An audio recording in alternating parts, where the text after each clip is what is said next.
Hi boys and girls, it's Mrs. Martisevich again.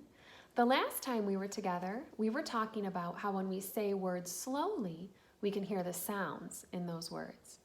Today, we're going to spend some time talking about the difference between a letter and a word, and we'll learn why that's important when we're reading.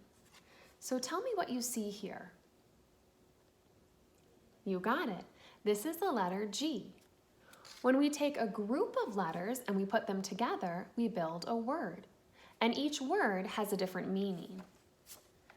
This group of letters put together builds the word sand. We read this word the other day with our story about our two dogs. And when we read that word sand, it helped us to figure out where the dogs were. So today we're going to read a new story together. And as we're reading, we're going to be going on a hunt for some letters and for some words. So I have a sentence behind me on the board, and we're going to use my magnifying glass today first to notice a few different letters. Each one of these words is made up of a group of letters. Let's see if we can say a couple of those letters before we read the sentence. So I want you to tell me what letter you see inside of the magnifying glass. Are you ready? Here we go. We have the letter O. Let's try another one together. We have the letter S. Now, let's see if we can read a word. I'm going to put a whole word inside of the magnifying glass. This is a group of letters, and when you put those letters together, you make the word go. You'll also notice, as you're looking at the sentence behind me, that there are lots of spaces. Spaces are important because they help us to tell where one word stops and where the next word begins. So if I'm looking at this word can, I can see that the last letter in the word can is that N. And after the N, there's a space. That tells me that a new word is starting. Let's look at our sentence and read it together. I can go to school. So today I have a story called We Can Go. And today, as we're reading the story, We Can Go, we're going to pause a couple times and we're going to see if we can find some letters, some words that we know, and some spaces. And I'm hoping that this is something that you will try at home when you're reading books on your own. All right, We Can Go. Let's look at the first page together. Before we start reading today, let's pause. Take a peek at this first page. Do you see some letters you know? Can you shout them out to me? Say them out loud. Yell out a few more. Now, do you see a word that you know? Here, I'm noticing this group of letters makes the word the. Now let's try reading together. We can go to the library. Ooh, I'm noticing one of the characters in our story. They've taken a book out of the library. Let's read that sentence together. I can go to the mountains.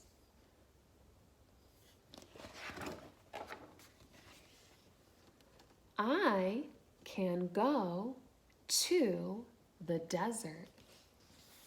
Take a peek at this next page. Can you find a space on this page?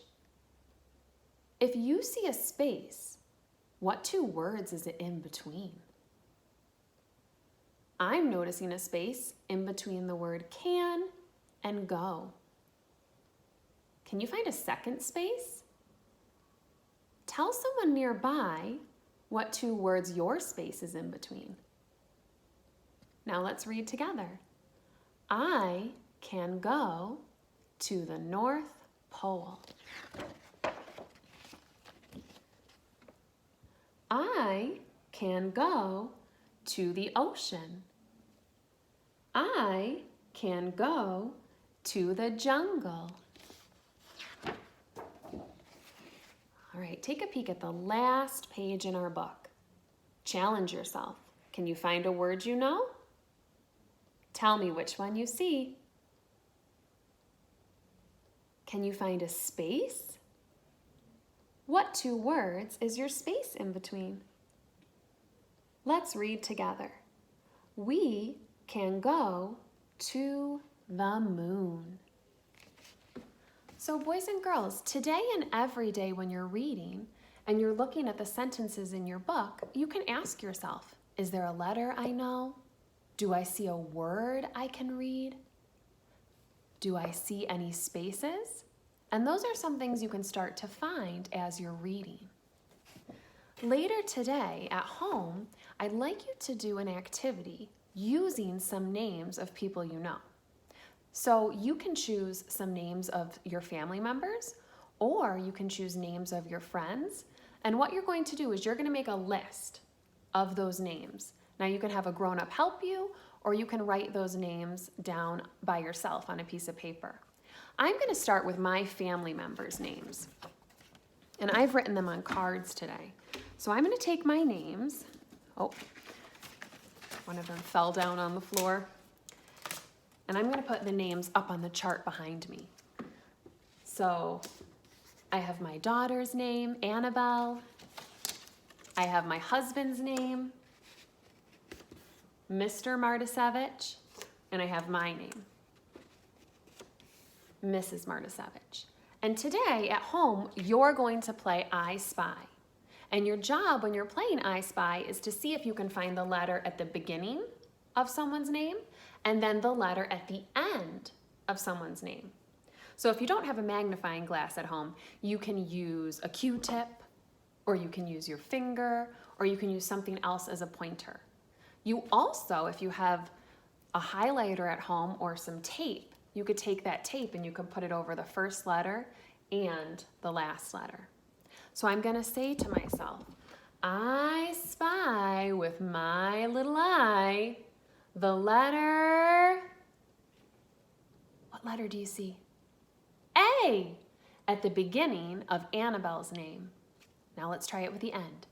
I spy with my little eye the letter E at the end of Annabelle's name.